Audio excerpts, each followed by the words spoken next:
하여 아들을 낳을 것이다 그렇게 말씀하시면서 임마누엘의 징조를 이 이스라엘과 그 아람의 공격을 받고 있는 유다의 왕 아하스에게 주시는 말씀이다 이렇게 말씀을 드렸습니다. 그래서 이 아하스에게 줄 때 이 말씀의 원래적인 의미는 처녀 유다가 잉태하는 그 고통, 그러니까 임박한 그 환란 가운데서 그것이 끝나는, 아들이 낳아져야 그래야 잉태했던 그 고통, 산고의 고통이 끝나니까 그것이 바로 이제 전쟁 가운데서 하나님께서 구원을 주시겠다 하는 말씀이었다 그렇게 말씀드렸습니다. 그래서 그 말씀이 실제로 유다가 전쟁에 져서 12만 명이 죽고 20만 명이 그렇게 포로로 끌려가는 일이 있었음에도 불구하고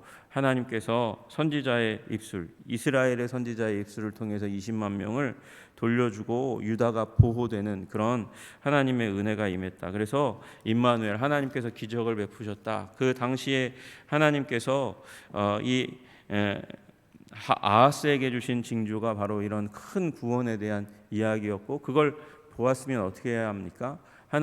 여호와 하나님을 이 이사야의 말씀을 통해서 기적을 베푸신 그 하나님을 더욱더 믿어야 되겠다 그렇게 돼야 되는데, 이사야가 마음이 기울어졌어요. 하나님을 충성하고 바라보지 못하니까. 그래서 누구를 의지합니까? 아수르를 의지합니다. 그런데 하나님께서 이 아수르가 오면 일어나게 될 일을 이사야에게 또 말씀하셨거든요. 아수르가 오는 이유는, 그 강군이 오게 되는 이유는 와서 약탈하기 위해서입니다. 전리품을 빼앗아 가기 위해서입니다. 그리고 그로 말미암아 일어나게 되는 일이 결국은 유다의 정권도 흔들리고 많은 고난을 받지만, 또 하나는 그 위에 있는 형제 국가 이스라엘, 물론 이 국제 정세 가운데서 대척점 가운데 있어서 싸우고 반목하고 그리고 불화하였지만, 그 아수르 군대에 의해서 북이스라엘이 점령당하는 일이 결국 역사상 일어나게 됩니다. 그 일을 하나님께서 또 이사야를 통해서 말씀하셨어요. 이 아이가 다 자라나기 전에 일어나게 될 일이 무엇이냐면, 에브라임이, 다시 얘기해서 북이스라엘이 멸망당할 것이다. 그 말씀을 하셨는데 멸망이 일어나게 됩니다. 그래서 그 이후에 일어난 일이 무엇입니까? 아수르가 결국 북이스라엘에 쓸만한 사람들은 다 잡아가서 노예로 쓰는 일들이 역사상 일어나게 되고, 또 남아있는 사람들은 굉장히 보잘것없는 사람들이 남아있고, 그 해외로부터 이 이방 사람들을 이주시켜서 그래서 살게 합니다. 그래서 결국은 민족이 섞이는 일들이 일어나게 돼요. 그래서 우리 튀기라고 우리 많이 얘기하잖아요. 잡종이라고 얘기하고 혼혈 종족이 이제 나타나게 됩니다. 여러분, 그리고 결국은 그 북이스라엘 지역에 살고 있던 사람들을 하나님께서 이제 그냥 어떻게 보면 방치하는 일이 일어나는 것 같이 여겨집니다. 그런데 하나님께서 그들을 이 환난 가운데 두셨지만, 결국 하나님께서 그 땅에 살고 있는 사람들도 구원하시는 거죠. 사마리아 사람도 하나님께서 구원하시는 것이 하나님의 목적인 줄로 믿습니다. 그리고 하나님께서 그 일들을 어느 때에 이제 사마리아의 구원과, 그리고 원래 북이스라엘의 땅에 해당했던 그곳의 일부를 예수님의 사역 첫 시작 가운데 하나님께서 구원 사건을 베푸시면서 복음의 말씀을 전하고 병 고치고 마귀의 권세를 쫓아내는 일을 하시면서 회복시키는 일을 하게 됩니다. 여러분, 그것에 대한 예언이 9장 우리 1절의 말씀이라는 것이죠. 전에 고통받던 자들에게는 흑암이 없으리로다. 여러분, 고통하는 이유가 무엇입니까? 흑암이 있기 때문에, 어두움이 있기 때문에, 그래서 고통받는다고 지금 말씀하고 계세요. 이 고통이 바로 방금 말씀드렸던 역사적인 그런 배경 가운데 일어난 것입니다. 옛적에는 여호와께서 스불론 땅과 납달리 땅이 멸시를 당하게 하셨더니 그렇게 말씀하십니다. 여러분, 스불론은 누굽니까? 스불론은 야곱의 10번째 아들입니다. 10번째 아들인데, 그 아들이 이제 들어와서 이제 이 가나안 땅에 들어와서 땅을 분배받게 되고 그들의 땅이 스불론 지경이 됩니다. 또 납달리, 라헬의 여종 빌하의 아들이 납달리인데 이 납달리도 결국 이때에 스불론과 납달리가 거주하던 땅도 아수르에 의해서 점령당하고 그리고 완전히 초토화되고 혼혈화되는 일들이 일어났잖아요. 그리고 역사 가운데서 이스라엘의 역사 가운데서 이제 뒤안길로 갑니다. 주목받지 못합니다. 마치 여기 말씀하시는 대로 멸시를 당한 것처럼 그렇게 되었습니다. 여러분 이 땅이 어디냐면 갈릴리 호수의 이 서편에 해당하는 곳입니다. 갈릴리 호수의 서편, 그러니까 예수님께서 오셔서 처음에 사역하셨던 바로 그곳이라는 것이죠. 여러분 그곳을 다른 말로 하면 해변길과 요단 저쪽의 갈릴리를 영화롭게 하셨으니라고 말씀하시는 그 지역에 해당하는 거예요.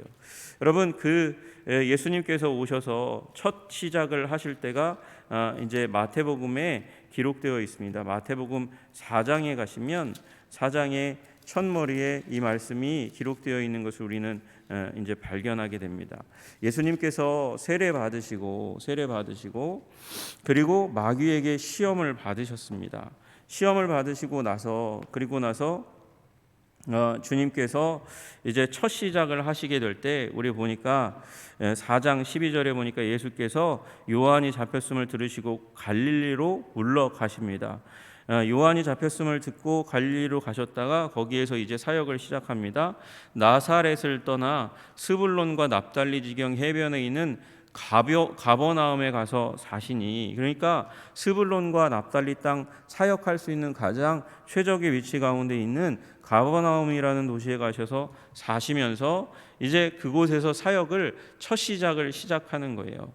여러분 그러면서 선지자 이사야의 말씀을 인용해서 스불론 땅과 납달리 땅과 요단강 저편 해변길과 이방의 갈릴리여 흑암에 앉은 백성이 큰 빛을 보았고 사망의 땅과 그늘에 앉은 자들에게 빛이 비추었도다 이렇게 얘기하면서 마태는 이 이사야의 오늘 말씀 9장 1절의 말씀이 성취되었다 이렇게 말씀하십니다. 왜냐하면 예수님이 여기 가버나움에서부터 시작해서 사역을 시작했다 말씀하시니까요. 비로소 예수께서 전파하여 이르시되 회개하라 천국이 가까이 왔느니라. 그래서 하나님 나라 사역이 여기서부터 본격적으로 시작됐다고 마태는 이야기하고 있는 것입니다.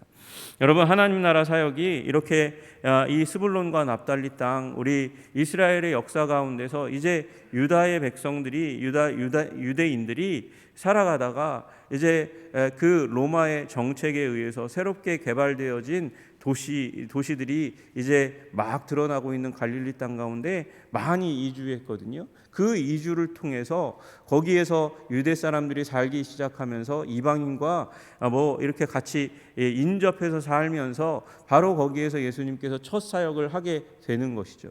여러분 이런 역사를 움직이시고 또 도시를 움직이시고 제국을 움직이시는 역사에 의해서 이 말씀이 이사야서의 말씀이 성취되었다고 말씀하시는 거예요.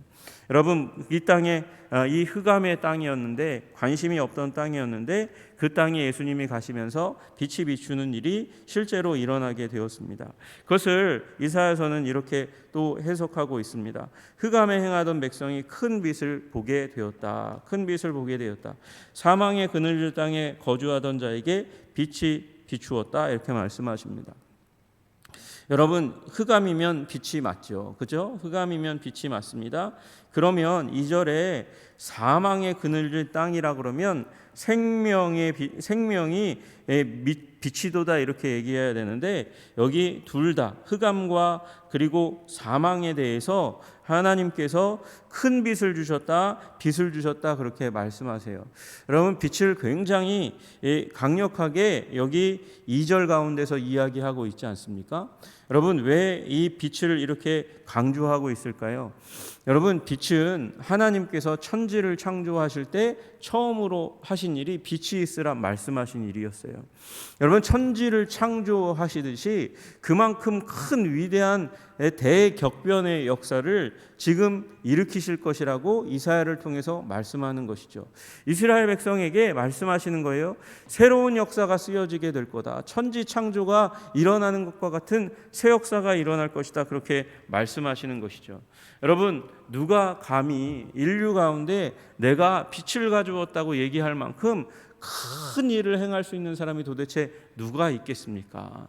여러분, 한 사람이, 인류 역사 가운데 한 사람이 와서 그 사람을 통해서 나로 말미암아 인류 가운데 빛이 왔다, 큰 빛이 왔다, 그렇게 얘기할 사람이 누가 있겠어요? 여러분, 그러나 예수님이 오셔서 사역하시면서 말씀하실 때에 에고의 힘이 나는 누구다 그렇게 표현하실 때 말씀하신 표현이 있잖아요. 요한복음 8장 12절에 말씀하십니다. 예수께서 또 말씀하여 이르시되 나는 세상의 빛이니 나를 따르는 자는 어둠에 다니지 아니하고 생명의 빛을 얻으리라 말씀하셨어요. 예수님이 나는 빛이라고 말씀하시는 거예요. 나를 따르면 생명의 빛이 있어서 어둠에 다니지 않겠다고 말씀하시는 것이죠. 여러분, 우리 9장 2절의 말씀이 주님의 사역 가운데 임하여진 줄로, 그렇게 성취된 줄로 믿으시기를 주님의 이름으로 축복합니다. 여러분, 예수님께서 빛이셨어요. 빛이셔서 오셔서 오랫동안 흑암 가운데 있는 사람들을 시작으로 해서 전 인류 가운데 빛을 비추는 사역을 지금 행하시고 계신 줄로 믿습니다. 여러분, 지금 이사야가 이야기할 때에 국제 정세 가운데서 지금 이야기하는 나라는 고작해야 어떤 나라입니까? 애굽과 그리고 아수르, 지금 국제 정세의 큰 노축이 그 나라들이고, 그 아수르가 침공해 오자 화들짝 놀라가지고 아람, 시리아, 지금으로 따지면 시리아, 그리고 북이스라엘이 막 움직여 갑니다. 그리고 하나님께서 왕권을 주시겠다고 하는 다윗 나라, 다윗의 왕위를 이은 그 나라의 왕들이 복잡하게 다단하게 움직이고 있는 그 땅 가운데 하나님께서 이 큰 빛을 가지고 오게 될, 그리고 7장에 얘기했던 그 아기, 한 아기, 여러분, 그 아기는요 전쟁의 종식을 의미하는 당시 아하스에게 주신 말씀인과 더불어서 하나님께서 인류에게 주신 처녀 잉태, 동정녀 탄생에 대한 말씀인 거죠. 그 예수 그리스도께서 오셔서 이 스불론과 납달리 땅의 흑암을 멀리하시고 온 인류 가운데 빛을 주시는데, 이제 그분이 어떻게 하십니까?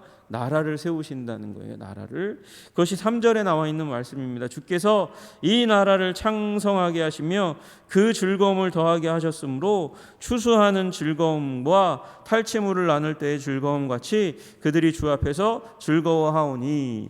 여러분, 그 빛을 가지고 오신 그 왕, 그 한 아기가 와서 나라를 세우게 될 것이고, 그 나라의 분명한 특징 중에 하나가 무엇입니까? 즐거움이라는 것입니다. 기쁨이라는 것입니다. 여러분, 여러분과 저에게 예수님이 주신 기쁨이 흐르고 넘치시기를 주님의 이름으로 축복합니다. 여러분, 기쁨이 쇠하지 않기를 주님의 이름으로 축복합니다. 흔들리지 않기를 소원합니다. 여러분, 주님께서 구원의 기쁨을 주십니다. 구원의 기쁨을 우리에게 허락하십니다. 그 기쁨이 어떤 기쁨이냐 하면, 여러분, 추수하는 기쁨이고 탈취물을 나눌 때의 즐거움을 우리 가운데 주신다고 말씀하세요. 여러분, 1년 가운데 가장 풍성할 때가 언제입니까? 우리 추석 때가 가장 풍성한 시기 아닙니까? 왜 그렇습니까? 추수하고 나니까 그 곡식과 그 풍성한 과일들이 많이 나는 계절이니까 이제 1년 내내 더하지도 더 빼지도 말고 한가위만 같아라, 그런 얘기를 하잖아요. 여러분, 추수는 풍성한 때입니다. 지금이 어떤 시대예요? 농경사회가 아니잖아요. 우린 산업사회를 살아가고 있습니다. 여러분과 저 가운데 농사 짓는 사람이 몇 분이나 되겠어요? 그런데 여러분, 우리도 그렇게 이 농경지로부터 멀리 떠나 있는 삶을 삶에도 불구하고 추수 때만 되면 그렇게 기쁘고 그날을 기념하고 먹고 마시고 즐거워하는 시간을 갖잖아요. 여러분, 그만큼 추수는 중요한 시기입니다. 인류의 생사화복을 결정짓는 가운데 물질적인 부분에서는 뺄 수 없는 날이에요. 그날과 같은 날이 바로 이 한 아기가 몰고 오게 될 임마누엘이 몰고 오게 될 하나님이 우리와 함께 계시다. 그래서 그분이 가져오게 될 빛의 나라의 특징이 바로 풍성함이라고 말씀하시는 것이죠. 여러분 가운데 저의 삶 가운데 이런 하나님의 풍성함이 넘치시기를 주님의 이름으로 축복합니다. 여러분, 영혼의 기쁨만 풍성한 게 아니고 물질적으로도 주님께서 우리에게 풍성함을 허락해 주시는 거예요. 여러분, 그래서 기독교 왕국이 들어가는 곳마다, 하나님의 말씀이 들어가는 곳마다 여러분 하나님께서 복을 주시는 놀라운 은혜가 임하시는 줄로 믿으시기를 소원합니다. 여러분, 제가 한번 말씀드렸지만 과테말라 알모론과 그 빈곤한 마을 가운데 하나님께서 그 범죄자들이 득실득실거리고 넘쳐서 감옥이 미어 터지는 그곳 가운데 갑자기 이상한 일을 일으키셔가지고 부흥을 주셨더니 그 사람들이 교회에 몰려드는 거예요. 몰려들여서 예배하는데 놀랍게 일어난 변화가 무엇이냐면 그 땅의 농작물이 변하는 거예요. 요만하던 게 이만한 게 나오는 거죠. 여러분, 그래서 미국에서 실사를 나와서 도대체 무슨 약을 쓰나 이상한 짓을 하나 그러고 와서 실사할 정도로 수확량이 많아져가지고 부유한 이 시골 마을이 되는 일들이 일어나게 되었다는 것이죠. 여러분, 가는 곳마다 기독교 왕국이 들어가는 곳마다 진리의 빛이 그 사회를 비치니까 부패와 부정이 떠나가게 되는 일이 일어나는 거예요. 여러분, 요즘 우리나라를 보니까 많이 깨끗해졌다고 생각했는데 부정과 부패가 너무도 가득한 것 같아요. 여러분, 그 부정과 부패가 그 법을 휘두르는 사람들 가운데 있는 것 같은 느낌이, 그런 사실들이 너무 다 많이 나와서 이게 너무나 큰, 아직도 빛이 비춰야 될 때가 너무나 많구나라는 사실을 우리는 깨닫게 됩니다. 여러분, 이 땅 가운데 여전히 빛이 필요한 줄로 믿습니다. 예수님이 필요한 줄로 믿습니다. 이 빛이 이 땅을 변화시켜 하나님의 나라가 굳건하게 서고 어둠의 세계를 물리치시는 일이 일어나기를 소원합니다. 여러분, 또 일어나는 일이 무엇입니까? 탈취물을 나눌 때의 기쁨이 일어난다는 거예요. 탈취물을 나누려면 무슨 일이 먼저 일어나야 되냐면 전쟁이 일어나야 되고요. 전쟁 가운데 승리를 반드시 해야 돼요. 그래야 탈취물을 나누는 거예요.